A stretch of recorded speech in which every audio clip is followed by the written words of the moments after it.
Ito nga pala yung Max Steel guys. Yung kinuha natin is 4 to 12 LB na may... Ay hindi. Dalawang tip to guys. Dalawang tip mga master. Dalawang tip. So meron kang light at saka meron kang ultralight. So yung isang tip is 1 to 8 grams and then yung isa is 2 to 12. So dalawang series ang magagamit mo sa isang rod, ultralight tsaka light setup. So ito yung kanyang base. Wow! Napakaganda ng build.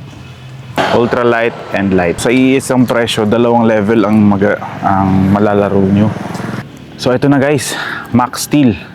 So malayo tayo sa dagat ngayon. Ipapa-field test natin to kay Master George. Ito. Ay, mali.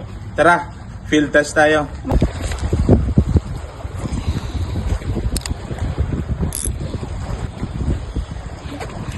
Alright. First cast. Woo! Ang laki par. Uy. What the? Woohoo!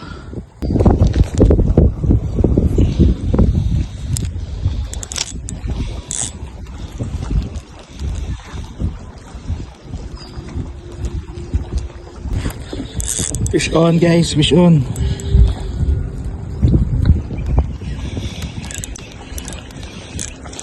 Fish on.